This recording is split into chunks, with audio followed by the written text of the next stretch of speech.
Վարչապետի վստահեցմամբ Հայաստանի կառավարությունը Բաքվում անազատության մեջ պահվող հայերի վերադարձի ուղղությամբ կատարում է ամենօրյա աշխատանք։ Երբ կլինեն արդյունքներ, երբ որ կլինեն, կտեսնենք բոլորս։ Եվ ինչ եմ այսպես ասում, ոչ թե նրա համար, որ ինչ որ ինֆորմացիա ունեմ, որը չեմ ուզում կիսել, այլ իմ փորձը ցույց է տալիս, միջև որևէ մեկը ձեր նշած անձանցից սահմանը չի հատել եւ չի հայտնվել Հայաստանի Հանրապետության տարածքում, ազդարարել նման հնարավորության մասին առնվազն լուրջ չէ։ Անդրադառնալով ադրբեջանցիների կողմից եկեղեցիների ոչնչացման հարցին Նիկոլ Փաշինյանը օրինակ բերեց։ Ես ուզում եմ մենք մոդելավորենք այսպիսի մի իրավիճակ, ասենք այն պահը, երբ որ սահմանազատման արդյունքում Արցվաշենը վերադառնում է Հայաստանի Հանրապետության վերահսկողության ներքո եւ մենք գնում ենք տեսնում, որ այնտեղ կառուցվել է մեծ մզկիթ, ասենք 2016 թվականին։ Մեր ռեակցիան ինչ պետք է մենք անենք։ Ըստ վարչապետի մեր ռեակցիան պետք է հիմնվի այն պայմանավորվածությունների վրա, որոնք թղթի վրա արձանագրված եւ հրապարակված են։ Բոլոր կոնֆլիկտները հայրենասիրական ռիտորիկաների վրա են հիմնված։ Ես տեսնում եմ, որ Ադրբեջանն էլ նույն կերպ Հայաստանի մասին տարբեր բաներ է ասում։ Եվ ես ասում եմ, մենք պետքա որոշում կայացնենք, ինչ ենք անում, գնում ենք կոնֆլիկտի, ինչ եք ասում, Հայաստանում խոսում է բազմաթիվ ռազմական հանցագործությունների մասին, Ադրբեջանում էլ է խոսվում։ Հարցին, թե Ադրբեջանի փոխվարչապետի Հայաստան այցի նպատակը նաև 300,000 ադրբեջանցիների վերադարձի հարցի շուրջ բանակցություններն են եղել, վարչապետը վստահեցրեց։ Մենք Ադրբեջանի հետ երբեք նման հարց չենք քննարկել եւ չենք քննարկում։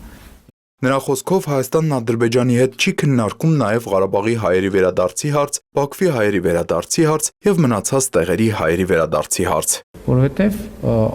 ակնհայտորեն երկու ուղղությամբ էլ քննարկումները ունեն պրովոկատիվ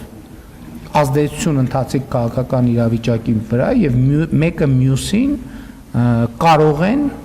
եւ հաճախ այդպես էլ պատահում է թեժացնում են։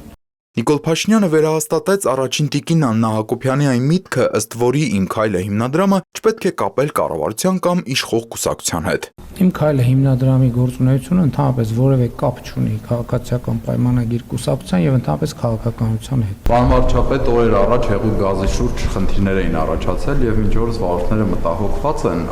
ճիշտ է, այսօր մրցակցային պաշտպանության հանձնաժողովի նախագահն էլ պարզաբանեց էկոնոմիկայի նախարարությունն էլ, որ կապված է Լարսի հետ, բերվում է Ռուսաստանից եւ Իրանից, այլ ընտրանքային մատակարարման ուղի ներգործընկերներ այս մասով կառավարությունը դիտարկում է։ Հեղուկ գազի հետ կապված էլ ամեն ինչի հետ էլ մենք այլ ընտրանքներ միշտ փնտրում ենք եւ դա մեր օրակարգի հարցն է,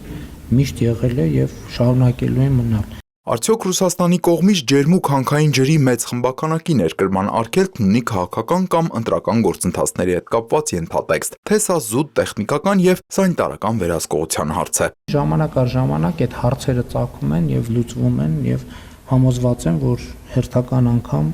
հարցեր միշտ էլ առաջանում են բոլոր ուղղություններով։ Որ առաջ ունեցանք Գյումրի-Կարս երկաթուղու մասով քննարկումներ, ինչ որ ժամկետներ կան վերագործարկման։ Ժամկետների մասին չենք կարող ասել, որովհետև դրանք